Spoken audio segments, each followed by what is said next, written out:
बच्चों, आप सबका इस वीडियो लेक्चर में स्वागत है। बच्चों, जैसा कि हम इस वीडियो लेक्चर का पार्ट 1 के अंदर कक्षा 8 का चैप्टर नंबर 4 धातु और अधातु को डिस्कस कर रहे थे। पिछले वीडियो लेक्चर के अंदर हमने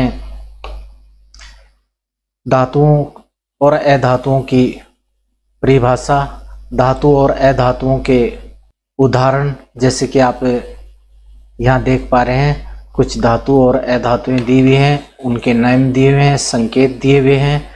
और उसके बाद हमने डिस्कस किया था धातु और अधातुओं के जो भौतिक गुण हैं, और इन्हीं भौतिक गुणों के आधार पर धातु और अधातुओं में अंतर भी डिस्कस किया था।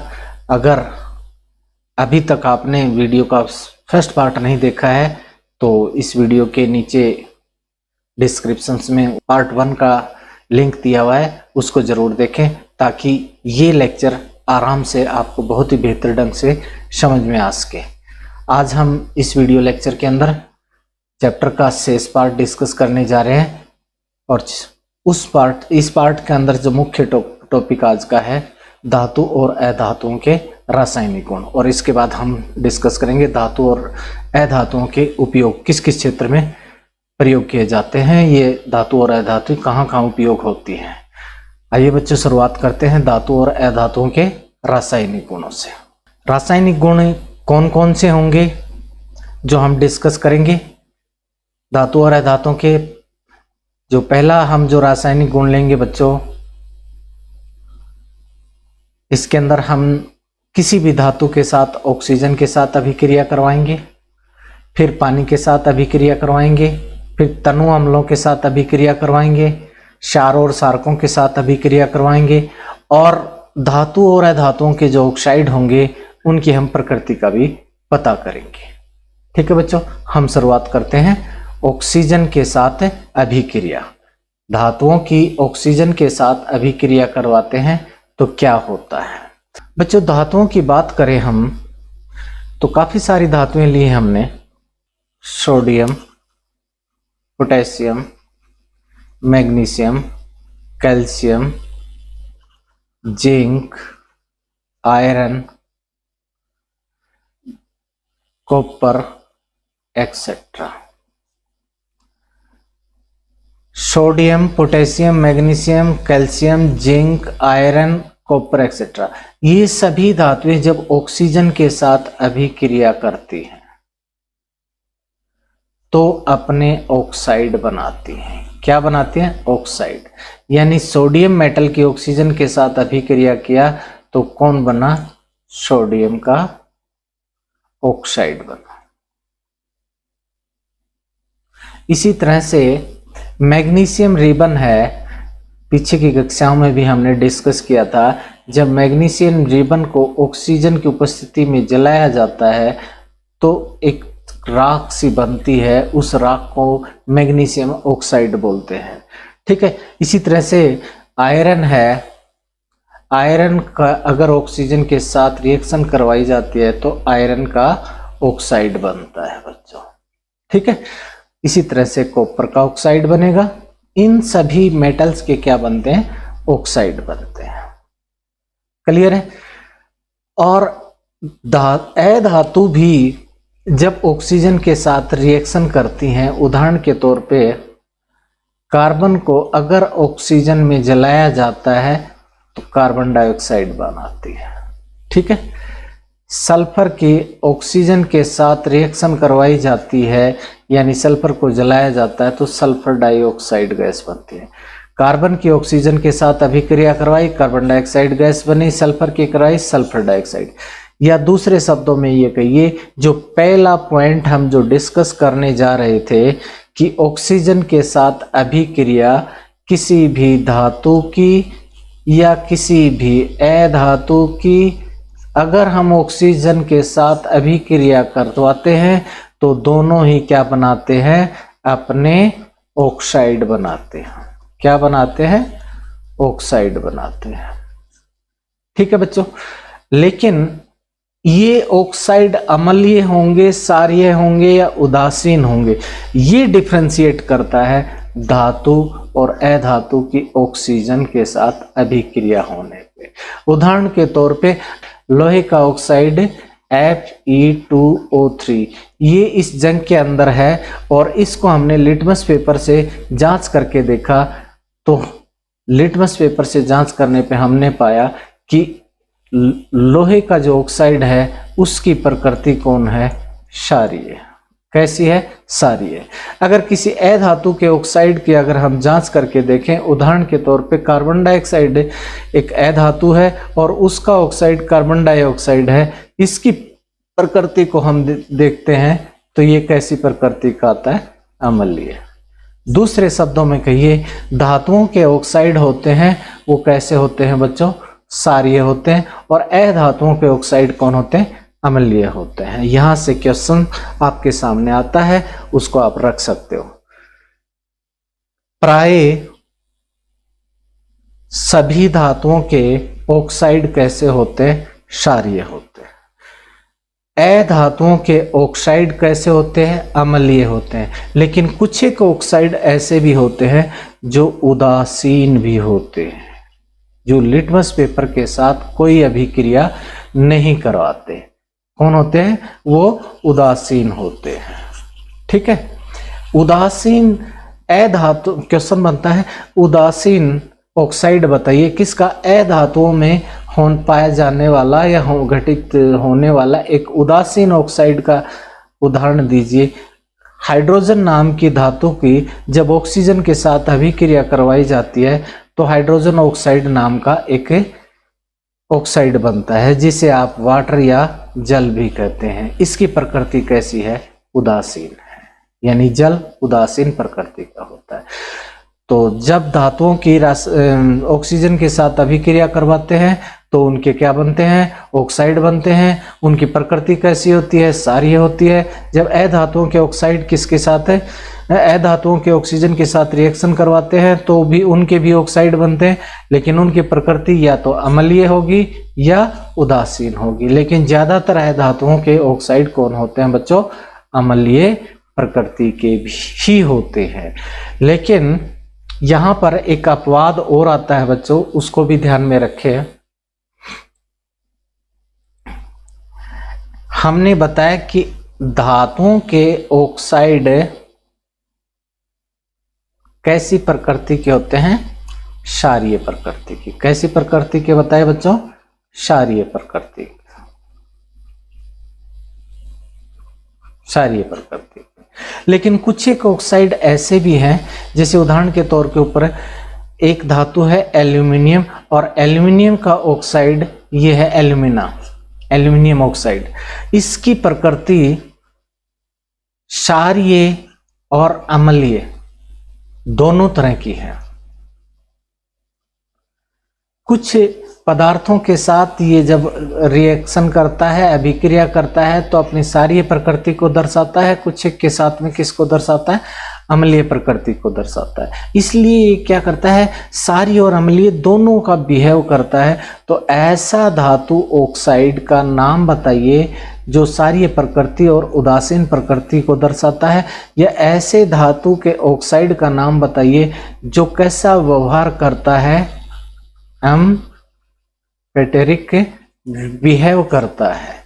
ठीक है, तो वो कौन है, aluminium oxide. Most important question है, क्षारीय और अम्लीय प्रकृति दोनों दर्शाने वाला धातु ऑक्साइड कौन है, एल्यूमिनियम ऑक्साइड है बच्चों। ठीक है, ये था धातु और अधातुओं की किसके साथ में अभिक्रिया, ऑक्सीजन के साथ में। धातुओं की जल के साथ अभिक्रिया बच्चों, सभी धातुएं जल के साथ अभिक्रिया करते हैं। किसके साथ, जल यानी पानी के साथ अभिक्रिया करके अपने ऑक्साइड बनाते हैं। क्या बनाते हैं, अपने ऑक्साइड बनाते हैं। ठीक है बच्चों, और इसके साथ में हाइड्रोजन गैस भी उत्पन्न करते हैं। लेकिन जो ज्यादा क्रियाशील धातुएं हैं, जैसे जो ज्यादा क्रियाशील धातुएं हैं जैसे सोडियम है, पोटेशियम है, ये धातुएं क्या करती हैं, जब जल के साथ अभिक्रिया करती हैं तो अपने ऑक्साइड बनाती हैं। सोडियम ऑक्साइड बना, साथ में हाइड्रोजन गैस बनी, और इसी प्रकार से पोटेशियम है, ये पोटेशियम का ऑक्साइड बनाता है और हाइड्रोजन गैस बनाता है। तो यहाँ पर ये दोनों सोडियम और पोटेशियम जो कि बहुत ही क्रियाशील धातुएं हैं, ये कैसे पानी के साथ में, ठंडे पानी के साथ में भी अभिक्रिया कर सकती है। और इसके साथ साथ इनकी जो अभिक्रिया होती है वो काफी विग्रस होती है और विशाल मात्रा में, दूसरे शब्दों में काफी मात्रा में यहाँ पर ऊष्मा भी निकलती है। इन दोनों के ऊष्मा भी निकलती है।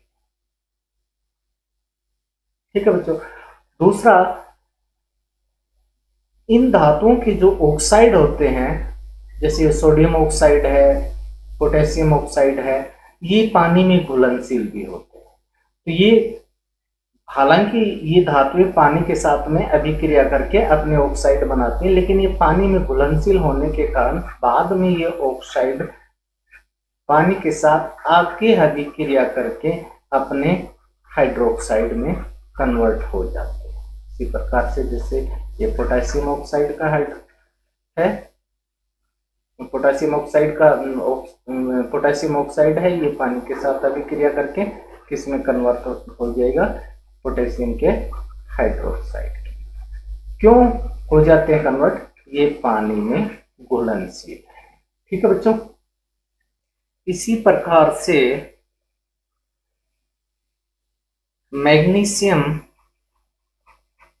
और जो जिंक जो मेटल हैं, वे भी पानी के साथ अभिक्रिया करते हैं बच्चों। किसके साथ, पानी के साथ अभिक्रिया। लेकिन ये ठंडे पानी के साथ अभिक्रिया नहीं कर सकती, ये गुनगुना या कहिए गर्म पानी के साथ अभिक्रिया करती है। और ये दोनों भी पहले क्या करती हैं, अपने ऑक्साइड बनाएंगे, बाद में किस में बदल जाएंगे, अपने हाइड्रोक्साइड में कन्वर्ट हो जाएंगे। ठीक है बच्चों। लेकिन इनसे जो कम क्रियाशील धातुएं हैं, जैसे उदाहरण के तौर के ऊपर एल्युमिनियम है, आयरन है, ये दोनों जो धातुएं हैं पानी के साथ जब अभिक्रिया करते हैं तो पानी ठंडा हो तो भी अभिक्रिया नहीं करेंगी, पानी गर्म हो तो भी नहीं करेंगी। ये पानी के साथ अभिक्रिया कब करेंगे, जब पानी किसके रूप में हो, भाप के रूप में। ठीक है, एक बार मैं इसको रफ कर देता हूं।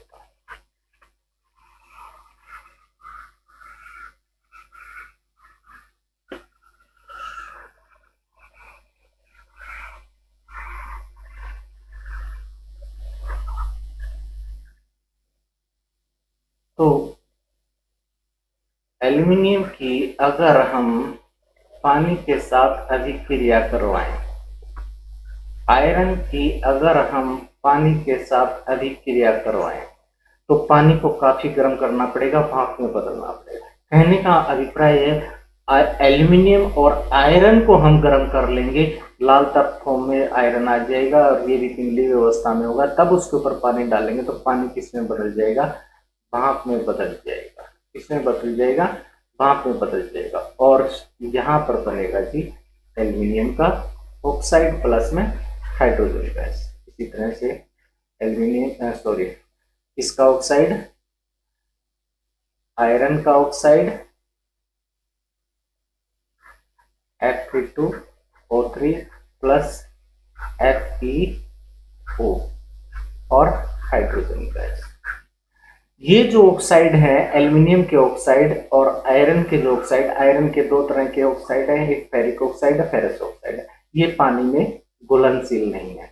पानी में घुलनशील नहीं है तो ये आगे जाके अपने हाइड्रोक्साइड नहीं बनाएंगे। जिस प्रकार से सोडियम के और पोटेशियम, मैग्नीशियम और जिंक के जो ऑक्साइड थे वो पानी में घुलनशील थे, और बाद में किस में बदल जाते थे, अपने हाइड्रोक्साइड में बदल जाते थे।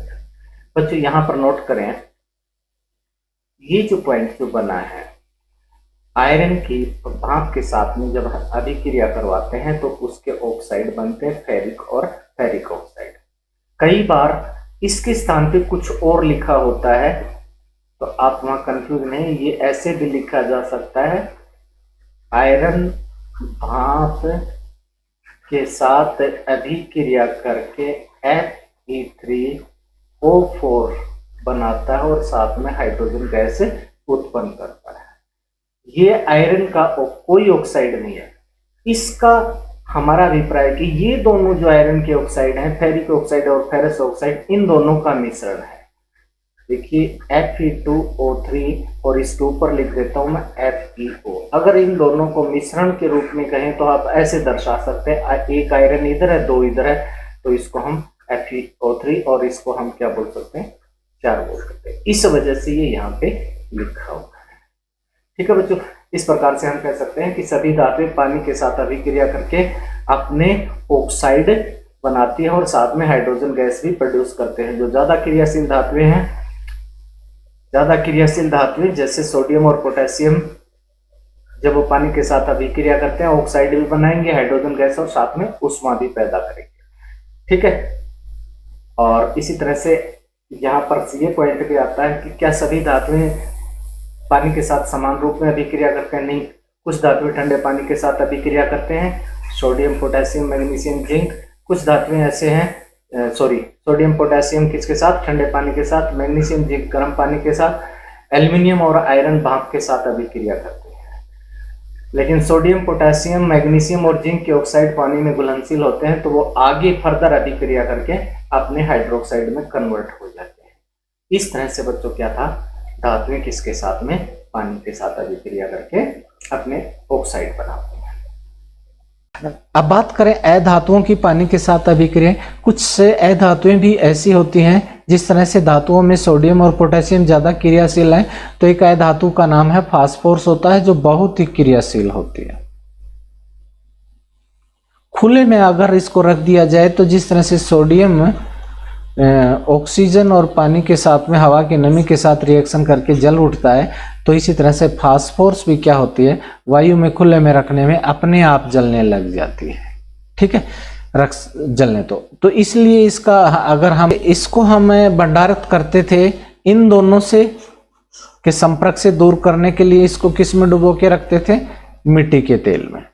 किसको, सोडियम को। और फास्फोरस है, फास्फोरस का संकेत P होता है, तो फास्फोरस को ऑक्सीजन के संपर्क से हटाने के लिए तो हमें क्या करना पड़ता है, इसको जल में डुबो के रखते हैं। किस में रखते हैं, जल में डुबो कर रखते हैं। यानी जब भी इसको भंडारण करते हैं तो हमें किस में रखना पड़ता है, जल में डुबो। यहां से 2 इंपॉर्टेंट क्वेश्चंस हो गए हैं, दोनों का ध्यान रखें। उस अधातु का नाम बताइए जो बहुत ही क्रियाशील है, तो आप कहेंगे फास्फोरस P।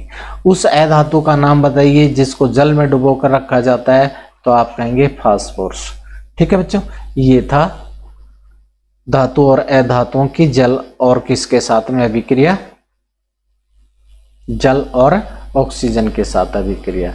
अगला जो पॉइंट बनता है हमारा, तनु अम्लों के साथ। तनु अम्ल क्या होते हैं, कोई भी अम्ल जैसे HCl अम्ल है, यानी पानी की मात्रा उसमें ज्यादा है, पानी की मात्रा उसमें कौन है, ज्यादा है, और अम्ल की मात्रा कम है, तो HCl अम्ल का पतला घोल है। इस पतले घोल को ही हम तनु कहेंगे। क्या कहेंगे, तनु या डाइल्यूट कहेंगे। तो यहाँ पर हम जो बच्चों बात कर रहे हैं कि धातु और अधातुओं के अम्लों के साथ अभिक्रिया करें, तो धातुओं की जब हम अम्लों के साथ अभिक्रिया कराएंगे तो अम्ल कैसा लेना है, आपको तनु अम्ल लेना। सभी धातुएं तनु अम्लों के साथ अभिक्रिया करके अपने लवण और हाइड्रोजन गैस बनाते हैं। क्या बनाते हैं, हाइड्रोजन गैस। एग्जाम में क्वेश्चन आ जाता है, एक उदाहरण के तौर पे यहाँ दे दिया, एक धातु दे दी, यहाँ पर से कैल्शियम दे दिया और HCl अम्ल दे दिया, और यहाँ तीर का निशान दे दिया, खाली स्थान दे दिया कि भाई इसकी अभिक्रिया देखो। ये जो अधातु है क्लोरीन, ये इसके साथ जुड़ जाएगी, इस धातु कैल्शियम धातु के साथ में, तो ये बन जाएगा, इसको एक बार मैं मिटा देता हूं, ये क्या बन जाएगा, CaCl2। ये कौन है, कैल्शियम का लवण है जिसके कैल्शियम क्लोराइड कहते हैं, और साथ के अंदर ये हाइड्रोजन गैस के रूप में आ जाएगी। ठीक है, इसी तरह से सोडियम धातु है, उसके डाइल्यूट HCl के साथ अभी करवाएंगे, तो सोडियम का लवण कौन, सोडियम क्लोराइड जो साधारण नमक होता है, टेबल साल्ट होता है, वो बन जाएगा और साथ में हाइड्रोजन गैस निकलेगी।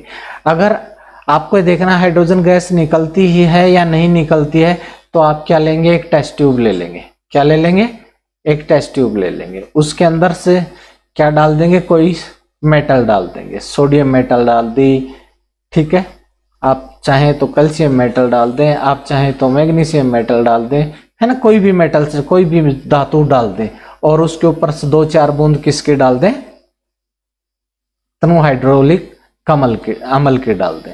बेटर तो ये रहेगा कि पहले टेस्ट ट्यूब के अंदर से अपना डाइल्यूट एसिड डाल लें। कौन डाल लें, डाइल्यूट जो भी अम्ल है, हाइड्रोक्लोरिक अम्ल है, वो डाल लिया, और फिर उसमें धातु का टुकड़ा डालकर इसका मुंह बंद कर दें ऊपर से ट्यूब का। ठीक है, कुछ देर हिला के इसको रखें, और रख के जैसे ये स्थिर हो जाती है, इसमें जो भी रिएक्शन होती है, फिर माचिस की तीली ले आएं और इसका ढक्कन खोल के इसके मुख के पास लाएंगे, तो पट पट की आवाज के साथ में एक गैस जलना शुरू हो जाती है। जो पट पट की साउंड या कहिए पॉप ध्वनि पैदा होती है। कैसी ध्वनि पैदा होती है, पॉप ध्वनि पैदा होती है। जो पॉप ध्वनि है वो किस बात को दर्शाती है कि इसके अंदर ऑक्सीजन गैस थी और वो जल रही है, क्योंकि हाइड्रोजन गैस थी और वो जल रही है। हाइड्रोजन गैस आपको पता होगा सबसे ज्यादा ज्वलनशील गैस है या ज्वलनशील पदार्थ है। तो जो पॉप साउंड प्रोड्यूस होगी वो किसको बताते हैं कि धातुएं तनु अम्लों के साथ अभिक्रिया करके क्या पैदा करती हैं, हाइड्रोजन गैस पैदा करती हैं। हाँ बच्चों, एग्जाम में एक क्वेश्चन आता है, क्या सभी धातुएं डाइल्यूट HCl के साथ अभिक्रिया करें? नहीं बच्चों, मैंने क्रियाशीलता श्रेणी आपको जो दिखाई थी, क्रियाशीलता श्रेणी के अंदर अगर आप गौर से देखें तो जो धातुएं यहां पर हाइड्रोजन दी हुई है, हाइड्रोजन से जो नीचे की जो भी धातुएं हैं, कॉपर है, पारा है, सिल्वर है, चांदी है, इनमें से कोई भी धातु है तो वो HCl अम्ल के साथ ही नहीं, किसी भी अम्ल के साथ अभिक्रिया नहीं करेगी। यानी यहां पर से जो बताया, हाइड्रोजन से ऊपर वाली जितनी भी धातुएं हैं वो डाइल्यूट HCl के साथ अभिक्रिया करेंगी, लेकिन कॉपर, मरकरी, चांदी, सोना, प्लेटिनम वगैरह वगैरह जितनी भी हैं जो हाइड्रोजन से कम है वो इसके साथ रिएक्शन नहीं करेंगी। तो इसलिए नहीं वो सल्फ्यूरिक अम्ल के साथ करेंगे, नहीं नाइट्रिक अम्ल के साथ में।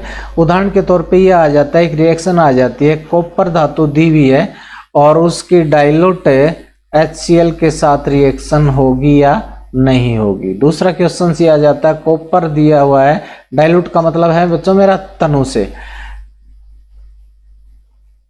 तनु HCl अम्ल है, इसको हमने गर्म भी किया तो भी क्या रिएक्शन होगी? दोनों केस में कोई अभिक्रिया नहीं होगी, क्योंकि कॉपर है जो है इस हाइड्रोजन से कम क्रियाशील है। जब तक ये इससे मजबूत नहीं होगा, तकड़ा नहीं होगा, ठंडा नहीं होगा, यहां से हटा नहीं पाएगा, क्योंकि कॉपर से ये ज्यादा क्रियाशील हाइड्रोजन क्रियाशीलता श्रेणी का है, इसलिए इसके साथ कोई रिएक्शन नहीं होगी। मोस्ट इंपॉर्टेंट क्वेश्चन है बच्चों, इसको ध्यान रखना। ठीक है बच्चों, अगला जो हमारा पॉइंट आता है बच्चों, सारों के साथ अभिक्रिया। किसके साथ? सारों के साथ अभिक्रिया। सभी जो सार होते हैं, सार वो होते हैं जिनके आखिर में OH कहीं भी लिखा हुआ आता है तो इट मीन्स वो सार है। ठीक है, जैसे उदाहरण के तौर पे सोडियम धातु से बना सार सोडियम हाइड्रोक्साइड, मैग्नीशियम धातु से बना मैग्नीशियम हाइड्रोक्साइड, और एल्यूमिनियम धातु से बना एल्यूमिनियम हाइड्रोक्साइड। और इनमें से सोडियम है मैग्नीशियम है, एल्युमिनियम है, इनमें से जो पानी में घुलनशील है वो कौन है? क्षारक है। जैसे ये दोनों पानी में घुलनशील है, सोडियम और मैग्नीशियम, ये सार पानी में घुलनशील, ये क्षारक है, लेकिन ये पानी में अघुलनशील है, तो ये क्षारक न कह के इसको सिर्फ सार शब्द करेंगे। तो ध्यान रहे, सभी जो धातुएं होती हैं सारों के साथ अभिक्रिया करके हाइड्रोजन गैस उत्पन्न करती हैं। अब जो आखिरी जो पॉइंट बनता है, जिसको हम पहले भी डिस्कस कर चुके हैं, कि धातुओं के जो ऑक्साइड होते हैं उनकी प्रकृति कैसी होती है। धातुओं के ऑक्साइड की प्रकृति कौन सी होती है? क्षारीय होती है। याद रखना, किसके ऑक्साइड की? धातुओं के ऑक्साइड की। और अधातुओं के जो ऑक्साइड्स होते हैं प्राय अम्लीय प्रकृति के होते हैं। कैसी प्रकृति के होते हैं? अम्लीय प्रकृति के होते हैं। लेकिन कुछ एक कौन होते हैं? उदासीन भी होते हैं। कैसे होते हैं? उदासीन भी होते हैं। एक उदासीन ऑक्साइड का मैंने आपको नाम भी बताया था, क्या रिमाइंड करेंगे? दोबारा से ध्यान दें। एक उदासीन ऑक्साइड है H2O, हाइड्रोजन ऑक्साइड, पानी। पानी एक अधातु ऑक्साइड है जो कि उदासीन प्रकृति का है। नेक्स्ट टॉपिक बनता है बच्चों विस्थापन अभिक्रिया। विस्थापन का मतलब है एक स्थान से हटा देना किसी को हटा के स्वयं बैठ जाना, विस्थापित हो जाना, ये विस्थापन अभिक्रिया है। तो धातुएं विस्थापन अभिक्रिया भी दर्शाते हैं। कहने का अभिप्राय यह है, अगर किसी लवण के साथ में, किसी लवण के साथ किसी धातु की अभिक्रिया करवाई जाती है, लवण के अंदर कौन सा? कोई धातु का लवण है। किसके है? धातु का लवण। ये धातु, यहां पर धातु ए धातु है, यहां पर बी धातु है। यानी अगर ये वाली धातु ज्यादा क्रियाशील है, कौन है? ज्यादा क्रियाशील है,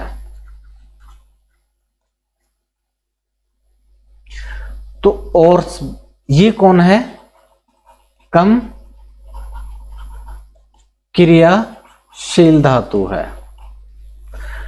तो ये ज्यादा क्रियाशील धातु क्या करेगी? इसको यहां से हटा देगी और स्वयं यहां पे सेट हो जाएगी। जैसे उदाहरण के तौर के ऊपर कॉपर सल्फेट है।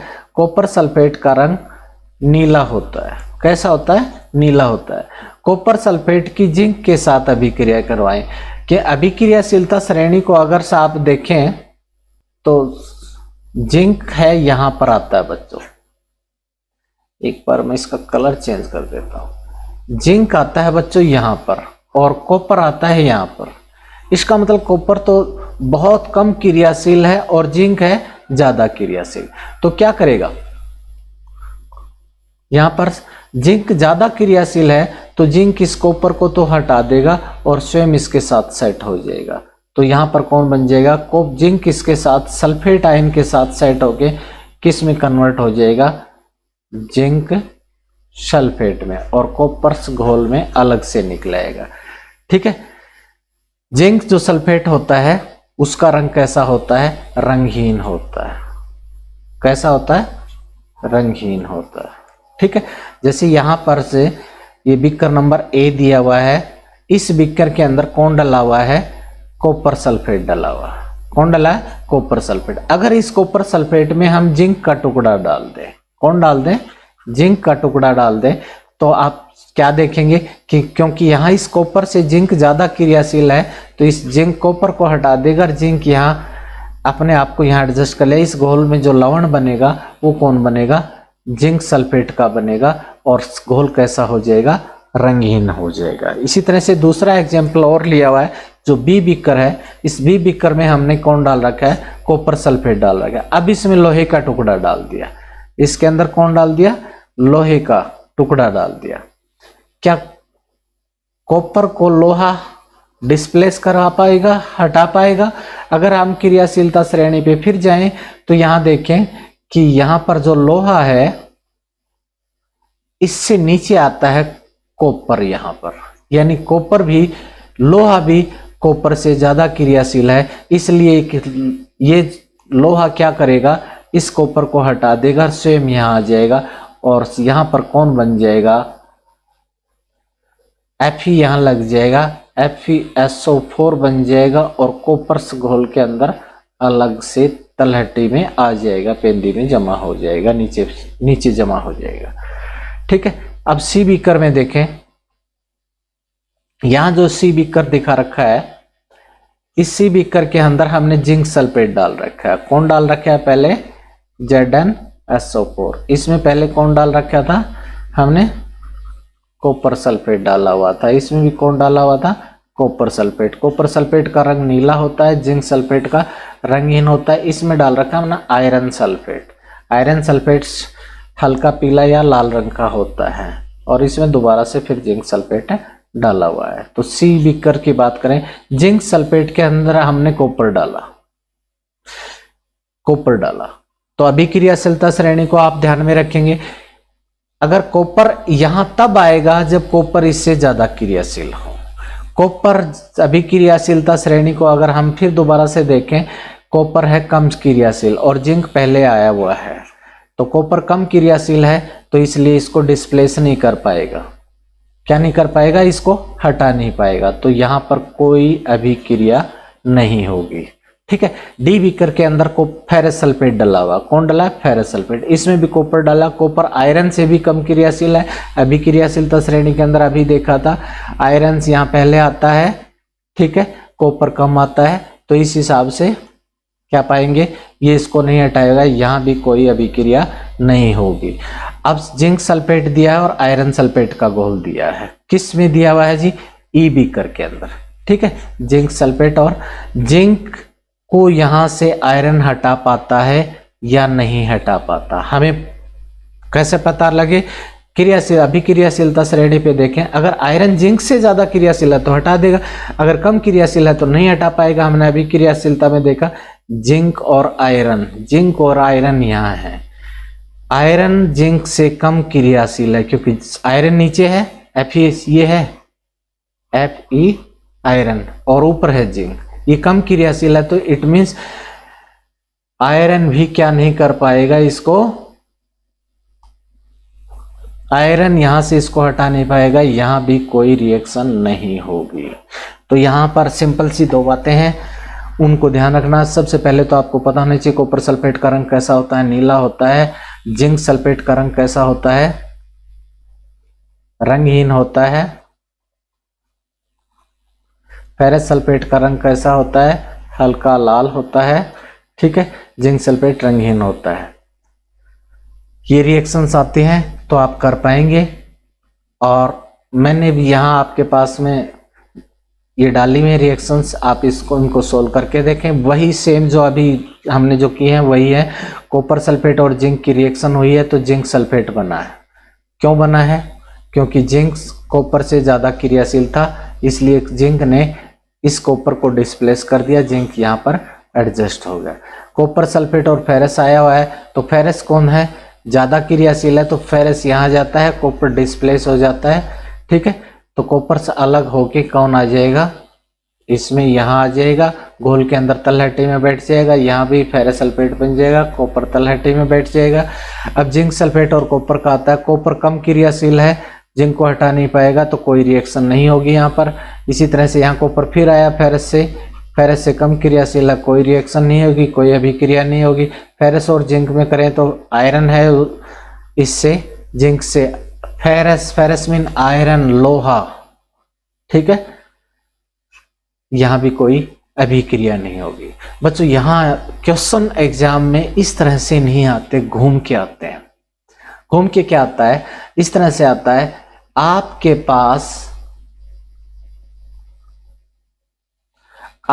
पास एक बर्तन है। किसका है, बर्तन, जिंक का बर्तन। कैसा बर्तन है, जिंक का बर्तन। क्या आप इस जिंक के बर्तन के अंदर कॉपर सल्फेट भंडारित कर सकते हैं? जिंक के बर्तन के अंदर क्या कॉपर सल्फेट को भंडारित किया जा सकता है? बच्चों हम कहेंगे नहीं। क्यों? क्यों नहीं भंडारित किया जा सकता? क्योंकि जिंक कॉपर से ज्यादा क्रियाशील है, इसलिए जिंक के बर्तन की दीवार से जिंक क्षय होकर घोल में चला जाएगा और किस में कन्वर्ट होता जाएगा? जिंक सल्फेट में, और बर्तन के अंदर छिद्र हो जाएंगे, इसलिए इसको भंडारित नहीं किया जा सकता। इसी तरह से आप दूसरा क्वेश्चन भी ये कर सकते हैं, आपके पास एक बर्तन है, किसका बना हुआ है? कॉपर का बना हुआ है। क्या इसके अंदर जिंक सल्फेट भंडारित कर सकते हैं? कॉपर का बर्तन बना है, जिंक सल्फेट भंडारित कर सकते हैं। आपने देखा कि जिंक ज्यादा क्रियाशील है, कॉपर कम क्रियाशील है, लेस क्रियाशील है, ठीक है। तो इसलिए कॉपर लेस क्रियाशील है, तो इसलिए अगर इसको डालेंगे तो कॉपर से यहाँ पर इसको डिस्प्लेस नहीं कर पाएगा, है ना। तो बर्तन की सतह यूं की यूं कॉपर की बनी रहेगी, इसलिए यहाँ पर इसको भंडारित किया जा सकता है, ठीक है बच्चों। और यहाँ पर ऊपर वाले केस में भंडारित नहीं किया जा सकता। कैसे भी घूम के आ सकता है पर्सन, ठीक है। एक कॉपर से सल्फेट का घोल था, उसमें एक कील, लोहे की एक कील डाल दी गई या गलती से गिर गई। कुछ समय के बाद देखा तो लोहे की कील बिल्कुल पतली हो गई है।